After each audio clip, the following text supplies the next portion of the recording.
Pasca putusan MK, politik Indonesia nggak stabil. Semua kemudian dianggap bising begitu. Kalau menurut Anda apa sih yang dipertontonkan para elit sekarang? Ya ini dipertontonkan bagaimana ada tidak prinsip-prinsip ideologi politik yang kemudian ditawarkan untuk program dan cara untuk mendapatkan kekuasaan ke 2024 ya. Ini pemilu pilpres saya yang ke-6. Yang dari 99 yang pertama, lalu 2019 yang ke-5. Ya kalau saya pribadi rekornya untuk pilpres 3 menang 2 kalah.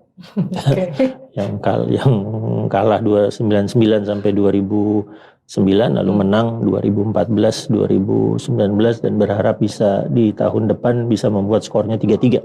Ya, 3 menang dan 3 kalah. Jadi bisa melihat ada partai-partai, ada elit-elit yang geraknya pragmatis, ya, yang kemudian melakukan menjanjikan apa saja untuk mendapatkan suara. Tapi saya di PDI Perjuangan bersama Ibu Mega yang tahu persis pada saat-saat seperti ini partai Ibu Mega akan selalu memperteguh kembali prinsip-prinsip ideologinya. Sudah kelihatan waktu katakan U20 penolakan Israel, yang semua analis politik pasti mengatakan ini akan membuat konstituen menjauh, ini akan membuat elektabilitas turun. Tapi ada prinsip ideologi partai tentang kemerdekaan Palestina yang harus lebih dikedepankan daripada event internasional. Nah, kelihatan di situ. Kelihatan juga ketika rakernas PDI Perjuangan dilakukan sepanjang tahun, ya isu-isunya memang isu-isu rakyat. Jadi ada isu paket mesin, pasal 34 yang menjadi tema rakernas, ada isu kedaulatan pangan. Misalnya itu rakernas terakhir yang dihadiri oleh Pak Jokowi tahun ini, itu tentang kedaulatan pangan. Tetap ada prinsip-prinsip, ada isu-isu strategis yang selalu dikaitkan dengan spektrum partainya. Anda pernah bilang pencalonan Capres-Cawapres 2024 itu ibarat wasit sama VIP box. Betul ya? Koreksi saya kalau salah. Kenapa begitu?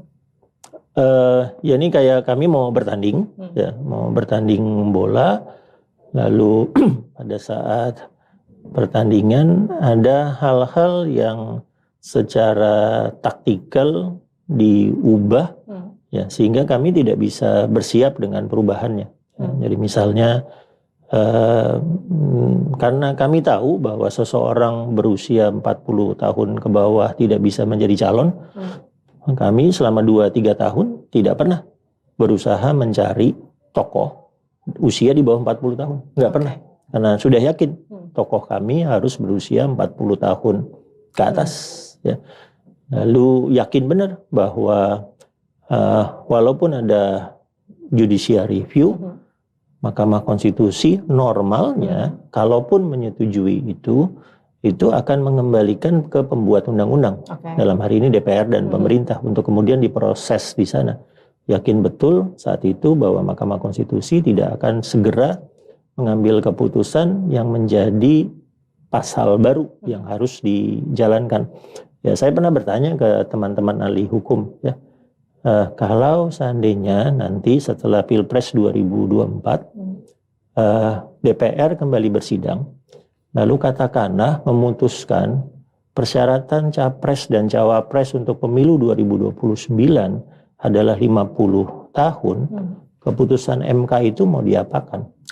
Nah, jadi saya bertanyanya, keputusan MK yang harusnya menjadi undang-undang pemilu menjadi PKPU, diatur kemudian oleh KPU, kita mengutipnya sebagai apa ya?